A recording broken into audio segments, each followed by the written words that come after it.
ఇక రాష్ట్రంలో ఈ రోజు నుంచి ఇంటర్మీడియట్ పరీక్షలు ప్రారంభమయ్యాయి. ఇక పరీక్షలకు సంబంధించి మరిన్ని డీటెయిల్స్ మా ప్రతినిధి రాజశేఖర్ లైవ్ లో అందజేస్తారు. రాజశేఖర్,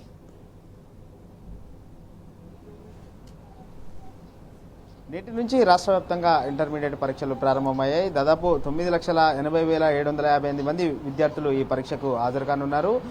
మార్చి 18 వరకు కూడా ఇంటర్మీడియట్ పరీక్షలు జరగనున్నాయి. ఇక రాష్ట్ర వ్యాప్తంగా 1,527 సెంటర్లు ఏర్పాటు చేశారు. ఈసారి ప్రత్యేకంగా ఎప్పటిలాగానే ఈసారి కూడా ఇంటర్ బోర్డు దాదాపు అన్ని ఏర్పాట్లు చేసిన పరిస్థితి మనకు ఈ పరీక్షా కేంద్రాల్లో కనిపించింది. ముఖ్యంగా హైదరాబాద్ నగరంలో ముందుగానే దాదాపు గంట ముందుగానే విద్యార్థులందరూ కూడా పరీక్షా కేంద్రాలకు చేరుకున్న పరిస్థితి ఉంది. ఎందుకంటే హైదరాబాద్లో ట్రాఫిక్ ఎక్కువ ఉంటుంది కాబట్టి విద్యార్థులందరూ కూడా పరీక్షా కేంద్రాలకు చేరుకున్న పరిస్థితి ఉంది. ముఖ్యంగా ఈసారి పరీక్షల విషయంలో చాలా స్ట్రిక్ట్గా ఉండాలని చెప్పేసి ఇంటర్ బోర్డు నిర్ణయం తీసుకున్నది. ఎప్పటిలాగానే ఈసారి పరీక్షా కేంద్రాల సంఖ్యను పెంచుతూ అలాగే ఇన్విజిలేటర్స్కి సంబంధించి కావచ్చు, చీఫ్ సూపరింటెండెంట్ కావచ్చు, వీళ్ళ సంఖ్య కూడా పెంచింది.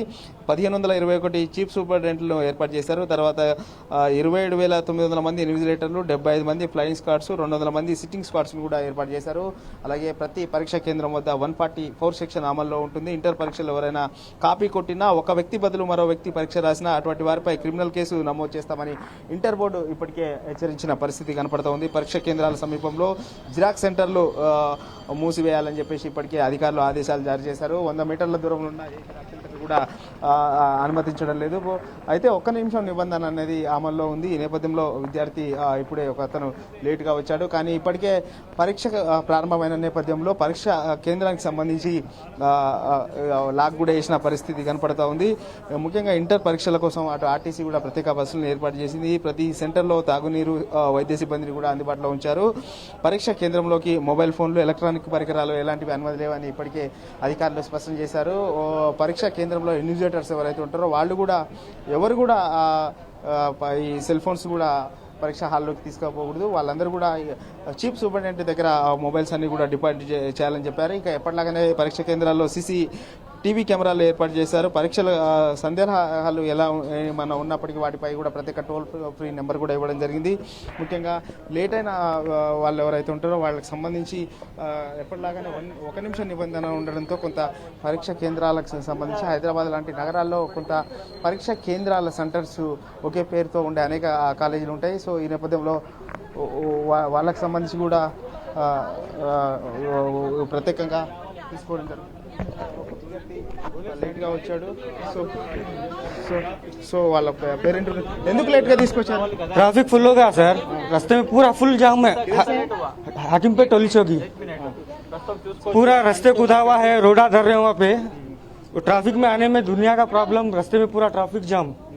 कितने मिनट लेट हुआ? अभी 2-3 मिनट लेट हुआ होगा, 5 मिनट लेट हुआ होगा। टाइम 1 घंटे में आगे स्टेशन 1 घंटा पहले निकले सर, 1 घंटा पहले निकले।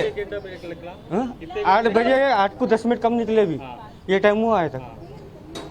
ఇది చాలాపు గంట పైగా ఆ పరీక్షా కేంద్రానికి ముందే బయలుదేరాం. కానీ ఆ ట్రాఫిక్ వల్ల తమకు లేట్ అయిందని చెప్పేసి అటు పేరెంట్ కూడా ఆవేదన వ్యక్తం చేస్తున్న పరిస్థితి కనపడతా ఉంది.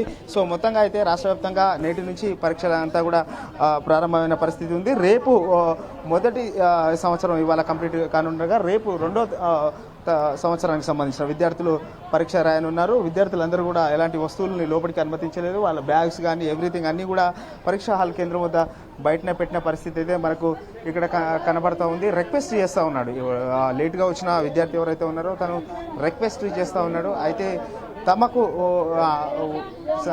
అధికారులు చెప్పిన సమయపాలనే పాటిస్తాము, అనుమతి ఇవ్వలేమంటూ కూడా వాళ్ళు స్పష్టం చేస్తూ ఉన్నారు. చీఫ్ సూపరింటెండెంట్ చెప్తా ఉన్నాడు.